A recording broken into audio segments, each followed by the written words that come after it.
You're listening to Big World Network.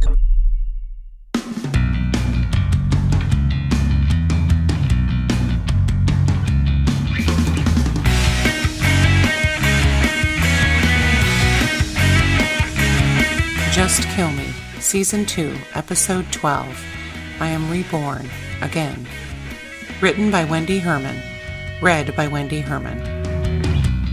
The boys were at school. Trevor was downstairs doing God knows what, and had insisted he didn't need to go into work until later that morning, although I had told him I was fine and to please stop fussing over me. The truth was, I needed some time alone to think, and I had to admit, his company was the last thing I wanted. But he just smiled and kissed me on the forehead before he trotted downstairs. I had been ordered to stay home the rest of the week, company policy when you actually pass out, no matter the cause, and I was warm and cozy under my covers, feigning content. I had tried to convince myself the conversation with my husband the night I had come home from the hospital had not been as odd as I remembered, that it had been a product of my state of mind at the time, compounded by painkillers coursing through my veins, and my preoccupation with Rip. Trevor had been his usual chipper, wonderful self since then, which only seemed to confirm my theory. So, why was it still hanging there in my head, like an inoperable tumor? Before I got out of bed, around 10:45, shamefully, I took a few minutes to attempt at meditation to clear my head.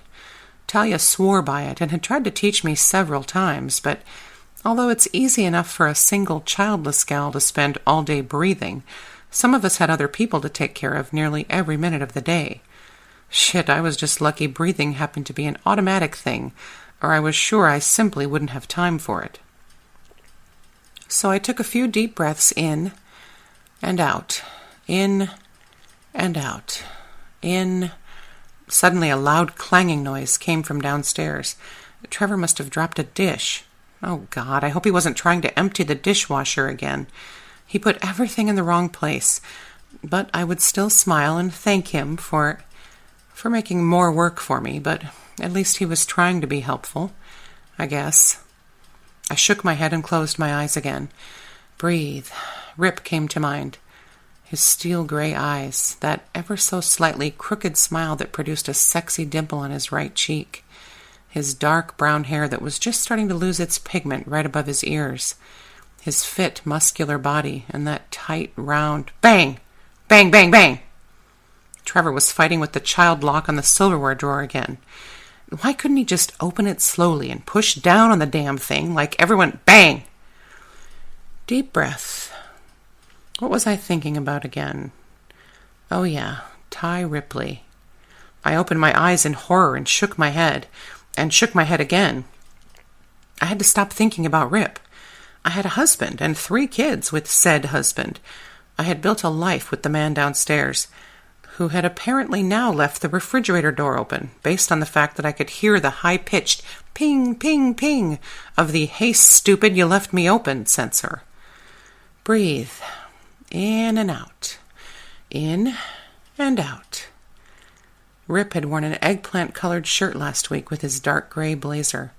It looked so good on him, my heart had actually skipped a beat when I saw him. Stop it, Freya! I opened my eyes and let out a defeated sigh.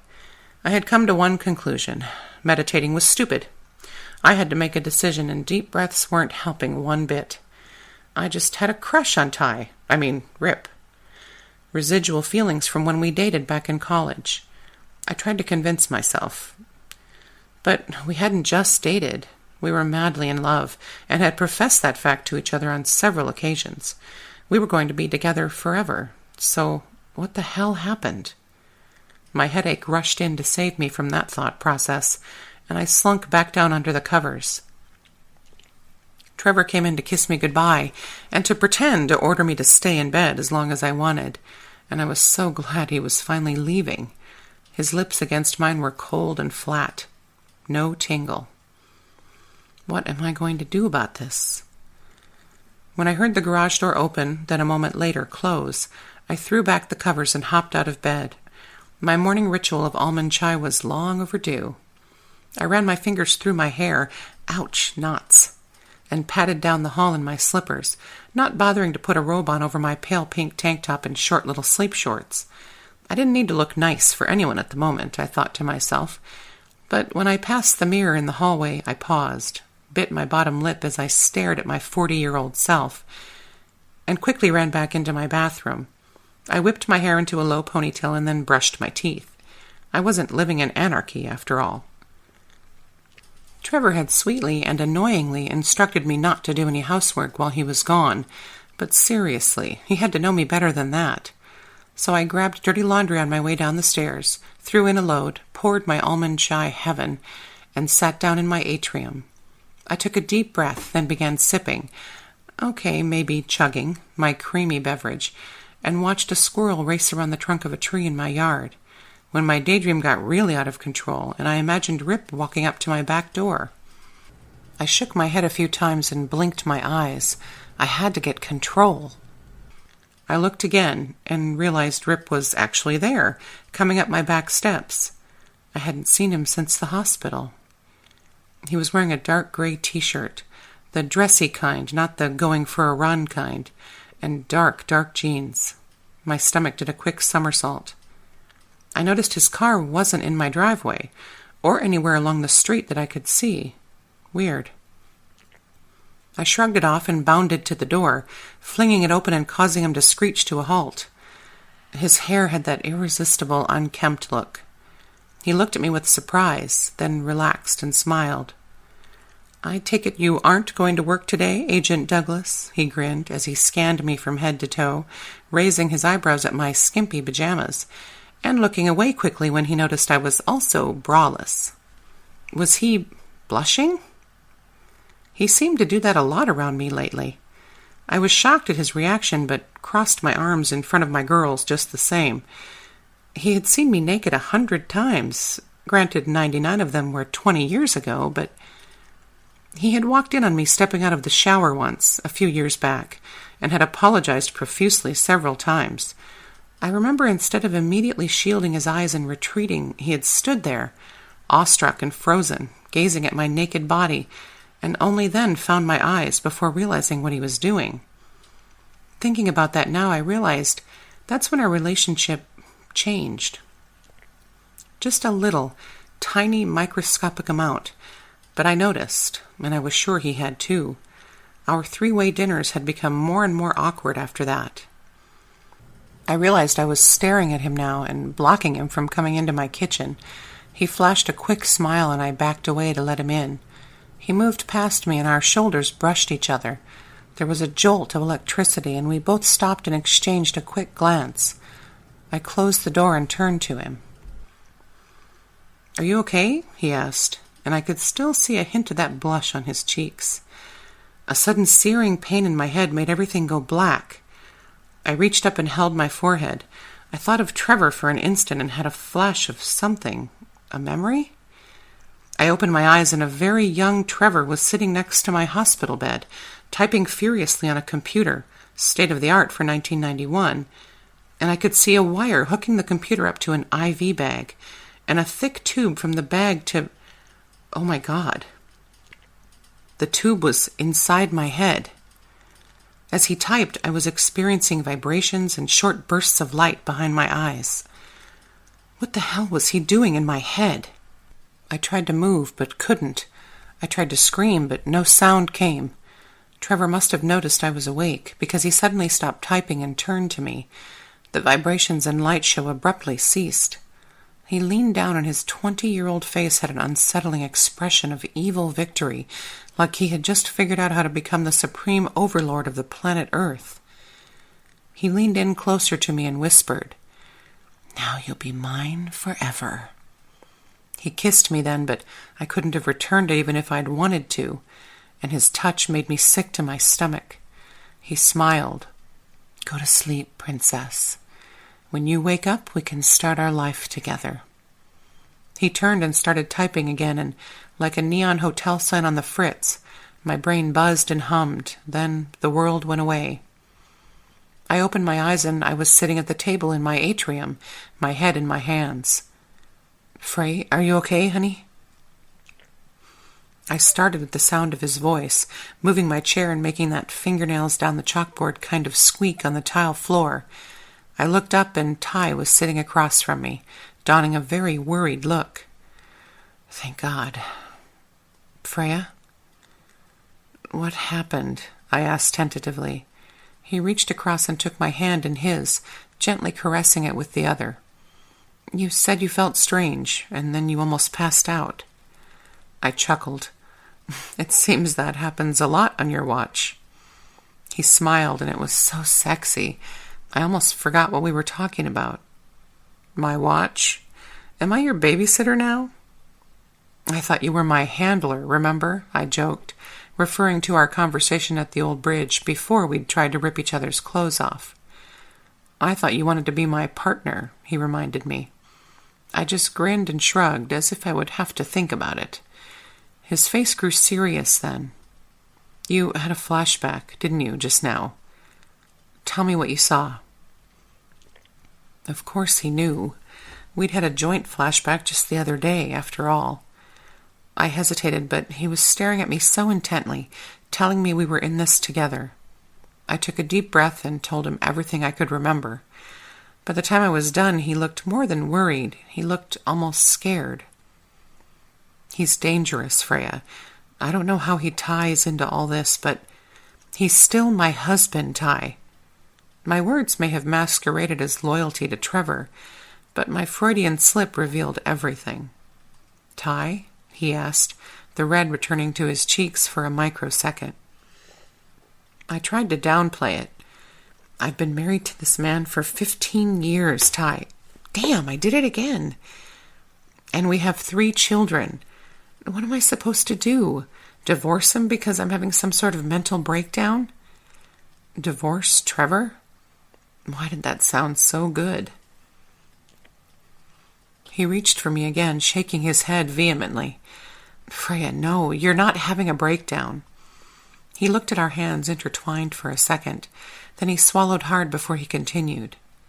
I came here to tell you something very important about the flashback at the bridge, the one I had in my apartment and the episode you just had. What one in your apartment?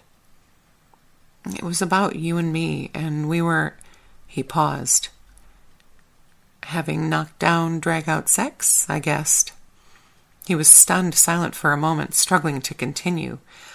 No, unfortunately, he smirked at me. We were kids again, and we were driving somewhere, and then you pulled out a gun, and... I'm sorry, what? I didn't let him finish, due to the fact that I was sure I was having some sort of breakdown now. No, it was all good. We were shooting at some bad people, I know that. I don't know how I know, but I do. What are you talking about? Was everyone going crazy? He leaned closer and spoke just above a whisper. Freya, I found your FBI file from 20 years ago. I know, you told me that before I started the training program, that they'd transferred everything to computer. No, he stopped me. Not that file. He took a deep breath and said it fast. You were in the FBI 20 years ago. With me. He studied my expression. I was dumbfounded. He wasn't making any sense. I must have looked at him like he was losing it, although I wasn't sure who was more unstable, him or me. He held up one finger. Hold on. 1 minute. He stood and backed toward the door. I'll be right back. I didn't move for the 30 seconds it took him to run outside, around Talia's house, and then return the same way with a large folder in his hands. Where on earth did he get that? He came in through the back door and sat back down at the table facing me. He looked at me apprehensively as he slid the folder across the surface. I glanced at it and saw my name on the outside. I looked up at him and then opened the folder slowly. My heart was pounding all of a sudden. It was like I was slowly cranking a jack-in-the-box, dreading that moment when, pop!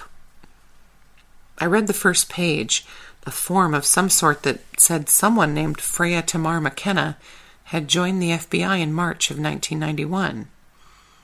I swallowed to keep my heart from crawling up into my throat, and found Ty's eyes. This isn't me. I didn't sound half as convincing as I'd hoped. I didn't even believe what I was saying. Is it? He looked a little sad now, and I really hated that. I gave him a compassionate look in return to try to tell him everything would be fine, but I didn't even believe it. I returned to the file and started paging through, more and more shocked at what I saw. Then I got to some sheets that were connected, and Ty helped me lay the first one out so I could get a good look at it. Before I could absorb any of it, he pointed to the stamp in the corner that said Winkle Labs. That rang a bell somewhere deep inside my brain, and I looked up at him wide-eyed. "Do you remember Winkle Labs?" he asked carefully.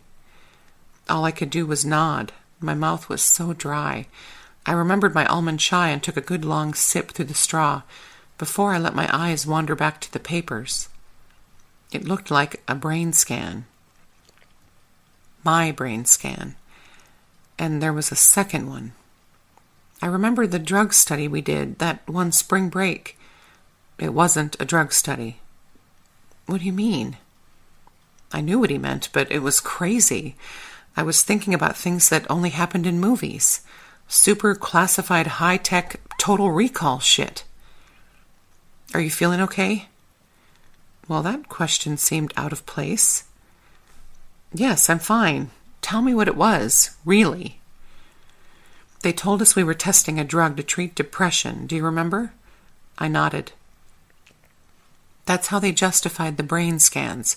They said they had to test the dopamine levels before and after we took the drug, but the pills we took were placebos, probably just sugar. It had nothing to do with depression. I gave him a stern motherly look. Just tell me. I can handle it. Are you sure you're feeling okay? Yes. Why do you keep asking me that? I was getting angry with him and I didn't like it, but he was being so frustrating. He knew I hated people who beat around the bush. Freya, they were testing a brain implant that would cause normal people, i.e. college students, to be sleepers. I'd heard the term sleepers before, but I still gave him a confused look. He wasn't saying what I thought he was saying. This wasn't happening. Then he pulled the trigger. Freya, you and I were part of a secret experiment to create sleeper assassins. Bang. I stood slowly, fighting the nausea and disorientation. He'd shot me right in the common sense and logic, where I lived. He stood, too, acting as though he was ready to catch me when I fainted, which I guess was warranted since we'd already done that one-act play this morning. Suddenly things started to make more sense. My flashbacks that had seemed like visions of someone else's life, my unusually stellar performance at the shooting range, my renewed desire to become an FBI agent after all these years. Assassins, you and I, are sleeper assassins. Yes, well, we were. Are you okay?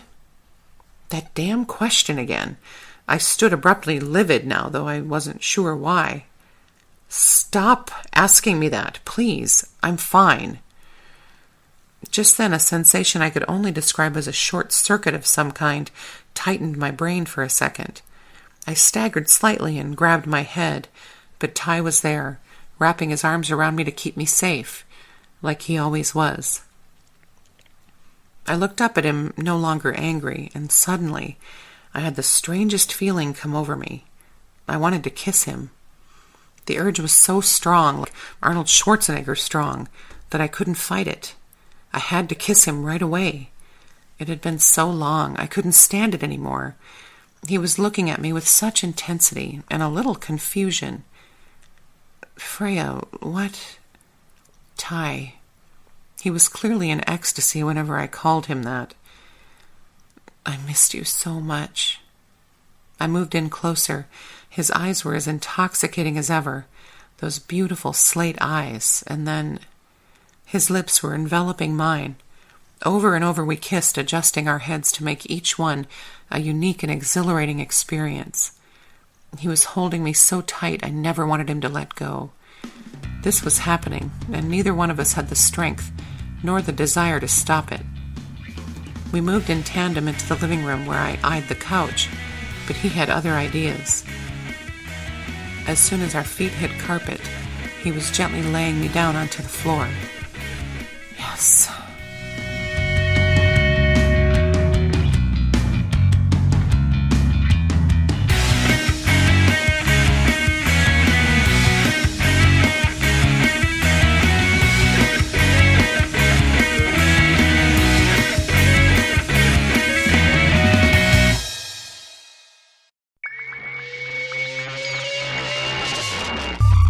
You're listening to Big World Network.